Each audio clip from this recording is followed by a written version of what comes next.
ကျွန်တော်တို့သဘောကျခဲ့တဲ့တချို့အန်နီမီတော်တော်များများရဲ့ဇာတ်သိမ်းတွေကတကယ်ဇာတ်သိမ်းအစ်စ်တွေမဟုတ်ပါဘူးတခါတလေမှာစတူဒီယိုတွေကမန်ဂဇာတ်လန်ကိုမိသွားတတ်ကြပါတယ်ဒါကြောင့်မိုးရေးမန်ဂဇာတ်သိမ်းကိုမဆောင်တော့ပဲသူတို့ဘာသာအန်နီမီတည်တဲ့ဇာတ်သိမ်းတွေကိုဖန်တီးပြလိုက်ကြတာပါအဲ့ဒီအခါမှာတော့မန်ဂမဖတ်ပဲအန်နီမီအုံးလုံးကြီးတဲ့သူတွေအနေနဲ့စာရေးဆရာဖန်တီးခဲ့တဲ့ official အန်နီအစ်စ်ကြီးကိုလုံးဝမသိလိုက်ရပဲလွဲချော်သွားလိုက်ကြပါတယ်ဘယ်ဟာကအန်နီအစ်စ်မှန်လဲမေးရင်တော့မန်ဂအန်နီကဒါအစ်စ်မှန်လို့ဖြေရမှာပါမန်ဂဆိုတာစာရေးဆရာကိုယ်တိုင်အစားဆုံးရေးဆွဲထားတဲ့မိုးရင်းဇာတ်လန်မှာဒီနေ့ဗီဒီယိုမှာတော့အန်နီမီအုံးလုံးကြီးတဲ့သူတွေမသိတဲ့မိုးရင်းမန်ဂဇာတ်သိမ်းတွေကိုပြပြပေးသွားပါမယ်ဒါဆိုရင်ဗီဒီယိုလေးကိုစလိုက်ရအောင်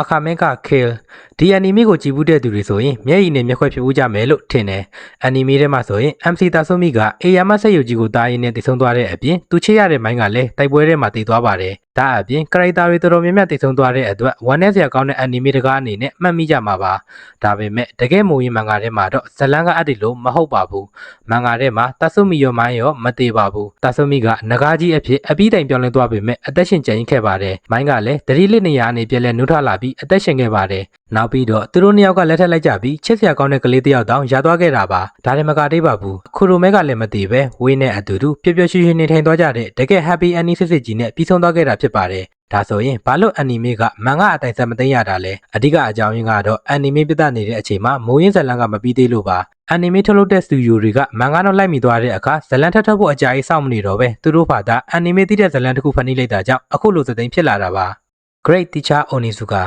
ဒီအနီမီရဲ့နောက်ဆုံးပိုင်းကိုမှတ်မိကြအောင်မထင်ပါတယ်ဆရာကြီး Onizuka ကပြည်ထနာတွေကိုရှင်းပြီးရဲ့နောက်မှာကျောင်းကနေထွက်လိုက်ရပြီးကယ်လီဖိုးနီးယားကိုထွက်သွားတယ်ဆိုပြီးအဆုံးသတ်ထားတာပါဒါပေမဲ့မူရင်းမန်ဂါထဲမှာတော့ဇလန်ကအပ်ဒီလို့လုံးဝမဟုတ်ပါဘူးမန်ဂါထဲမှာဆိုရင်ကျောင်းအောင်ကြီးအသေးရောက်လာတာတွေပိုပြီးစိုးသက်တဲ့ကျောင်းသားတွေနဲ့ထိတ်တိုက်တွေ့တာတွေအများကြီးရှိပါတယ်မန်ဂါ official သသိမ်းမှာတော့ Onizuka ဟာသူ့ကျောင်းသားတွေကိုကယ်တင်မှုအတွက်တနက်နဲ့ပြစ်ခတ်ရပြီးတေလူမျိုးပွားဖြစ်သွားခဲ့တာပါနောက်ဆုံးမှာတော့ပြန်လဲကျမ်းမာလာပြီးသူချစ်တဲ့ကျောင်းမှာပဲကျောင်းဆရာအဖြစ်ဆက်လက်နေထိုင်သွားတဲ့ဇသိန်းတစ်ခုအနေနဲ့အဆုံးသတ်ထားတာဖြစ်ပါတယ်ဒါဆိုရင်ဒီအနီမေကဘာလို့အမေရိကကိုသွားရဲဆိုပြီးဇလန်ကိုအဆုံးသတ်ထားရတာလဲအစမှကျွန်တော်ပြောခဲ့သလိုပဲအနီမေပြသနေတဲ့အချိန်မှာမိုးရင်မန်ဂါကမပြီးသေးလို့ပါ GTO အနီမေကို1990ခုနှစ်ကနေ2000ခုနှစ်အတွင်းမှာပြသခဲ့တာဖြစ်ပြီးမိုးရင်မန်ဂါအစ်စ်က2002ခုနှစ်မှာအပြီးသတ်ခဲ့တာပါဒါကြောင့်အန်နီမေကိုတာဝန်ယူရိုက်ကူးတဲ့စတူဒီယိုကမန်ဂါကိုလိုက်မိသွားတဲ့အခါဇလန်ထပ်ထပ်ဖို့မဆောင်တော့ပဲတတ်မှတ်ထားတဲ့အပိုင်း53ပိုင်းနဲ့အဆုံးသတ်လိုက်တာပါအန်နီမေထဲမှာအိုနီဇူကာကအမေရိကကိုထွက်သွားတယ်ဆိုတဲ့သူတို့ကိုယ်ပိုင်သသိန်းတစ်ခုဖန်တီးပြီးရပ်ပစ်လိုက်ကြတာဖြစ်ပါတယ်အန်နီမေကလည်းထွက်သွားတာကြာပြီဆိုပေမဲ့အခုချိန်ထိမရိုးရတဲ့စီရီလေးမျိုးကြည့်ကြဖို့အကြံပေးပါတယ်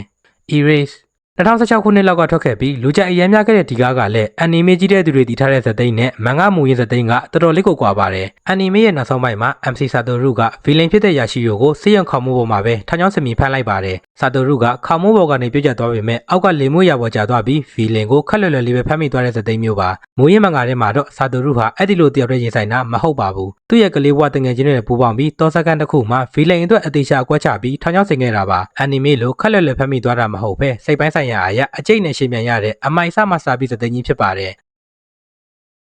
အန်နီမေမှာဘာလို့အဲ့ဒီလိုသသိမ်းလိုက်ရရလဲဆိုရင်ဒီအန်နီမေကိုတတ်မှတ်ထားတဲ့အပိုင်း12ပိုင်းနဲ့အဆုံးသတ်ရမှာပါအန်နီမေပြသနေတဲ့အချိန်မှာမန်ဂါကလည်းအပြီးမတက်သေးတာကြောင့်စတူဒီယိုကနောက်ဆုံးဖိုင်နယ်အားတစ်ခုလုံးကိုဖြုတ်ချပြီးခေါင်းမိုးပေါ်မှာတင်အမြန်ဆုံးသတ်လိုက်တာဖြစ်ပါတယ်ဒီအန်နီမေထဲမှာကောင်မလေးကနောက်တစ်ယောက်နဲ့ရပ်သွားလို့ဝမ်းနဲ့နေတဲ့လူရှိပါတယ်ဒီကားရဲ့ဂျပန်နာမည်ကဘခုတာကဲကအင်းနိုင်မာချီလို့အသက်ထွက်ပါတယ်မြန်မာလို့ဆိုရင်ငါတယောက်တည်းမရှိတဲ့မျိုးလို့အတိတ်ပဲရပါတယ်စာရေးဆရာကဒီနာမည်ကိုတမင်ပေးထားခဲ့တာပါဆာတိုရုရဲ့အဓိကရွေချက်ကခါရိုကိုရည်စားလက်ဖို့မဟုတ်ပဲသူ့အသက်ကိုကယ်ကြည်ုံတက်ပဲဖြစ်ပါတယ်ဆာတိုရုကသူ့ရဲ့15နှစ်စာအချိန်တွေကိုစတေးခဲ့ပြီးတငယ်ချင်းတွေအားလုံးအသက်ရှင်ကြည်ပြီးခွင့်ရမယ်မျိုးလေးတစ်မျိုးကိုဖန်တီးခဲ့တာပါနောက်ဆုံးမှာခါရိုကကလေးလေးချီပြီးလာတွေ့တဲ့အခန်းကဆာတိုရုရဲ့စတေးမှုဟာအလကားမဖြစ်ခဲ့ဘူးကာရိုအသက်ရှင်ပြီးမျိုးဆက်တစ်ကလေးလေးပါရလာတဲ့အထိအောင်မြင်ခဲ့တဲ့ဆိုတဲ့အတိတ်ပဲကိုစာရေးဆရာကပြသကျင်ခဲ့လို့ပဲဖြစ်ပါတယ်ဒီကားတွေကိုကြည့်ပြီးသွားတဲ့အခါဗရာဒတို့ကောင်းထဲမှာမေကွန်းတစ်ခုတော့ဝင်လာလိမ့်မယ်စတူဒီယိုတွေကမလို့မှန်ကပြီးတဲ့အထိမဆောင်ကြတာလဲဆိုတဲ့မေကွန်းတွေပါပထမအချက်ကအချိန်ကတ်သက်ချက်နဲ့စာချုပ်တွေကြောင့်ပါအန်နီမေတကရိုက်တော့မယ်ဆိုရင်ဂျပန် TV Channel တွေမှာအပိုင်း12ပိုင်း24ပိုင်းဆိုပြီးအချိန်တွေကိုကြိုဝယ်ထားရတာပါအဲ့ဒီသတ်မှတ်ထားတဲ့အချိန်တွေမှာဇလန်ကိုအစအလယ်ဆုံးပြီးအောင်ပြကိုပြရပါတယ်ဒုတိယတစ်ချက်ကစိတ်ဝင်စားတာတွေမရှိတော့မှစိုးရိမ်လို့ပါမန်ဂါတစ်ခုပြီးဖို့ဆိုတာနှစ်နဲ့ချီပြီးတော့ကိုကြာတတ်ပါတယ် 3 နှစ် 4 နှစ်လောက်တာထိုင်ဆောင်နေလာရင်ပရိသတ်တွေကအဲ့ဒီအနီမေကိုစိတ်ဝင်စားမှုရကြသွားပြီးမေးသွားတတ်ကြပါတယ်တတိယတစ်ချက်ကတော့စီးပွားရေးကြော်ညာသဘောတရားကြောင့်ပါတချို့အနီမေတွေကမူရင်းမန်ဂါစာအုပ်တွေပုံအောင်ရအောင်ကြော်ညာပြတဲ့သဘောအနေနဲ့ဖန်တီးကြတာပါဒါကြောင့်မန်ဂါပြီးရထိမဆောင်တော့ပဲလက်ရှိရိုက်လို့ရတဲ့နေရာအထိကိုပဲအနီမေတည်တဲ့သတင်းတစ်ခုဖန်တီးပြီးအဆုံးသတ်လိုက်ကြတာပါနောက်ဆုံးအချက်ကတော့နောက်ထပ် project တွေအတွက်အချိန်ပေးရလို့ပါ anime studio တွေမှာကတကားတဲ့လုပ်နေတာမဟုတ်ပါဘူးနောက်ထပ်မဲ့ anime ကအသစ်တွေအတွက် animator တွေ director တွေကိုကြိုတင်ပြီးအချိန်တရားဆွဲထားရတာပါမန်ဂါပြီးရထိစောင့်နေမယ်ဆိုရင်သူတို့ရဲ့လုပ်ငန်းစဉ်တစ်ခုလုံးကကမောက်ကမနေဖြစ်သွားနိုင်ပါတယ်ဒါကြောင့်လက်ရှိ anime ကိုသူတို့ဘာသာအမြန်ဆုံးဇာတ်သိမ်းပြီးနောက်လာမဲ့ anime အသစ်တွေကိုစတင်ဖန်တီးရတာပါဒါဆိုရင်ဒီနေ့ video လေးကတော့ဒီလောက်ပါပဲ comment မှာလည်းကိုကပဲ anime ကိုသဘောကျလဲဆိုတာပြောပြခဲ့ပေးလို့ရပါတယ်ကျွန်တော်ရဲ့ channel အသစ်ဖြစ်တဲ့ YoYo Anime Universe လေးကိုလည်း subscribe လုပ်ခဲ့ပြီးဖို့မမေ့ကြပါနဲ့ဦးနော်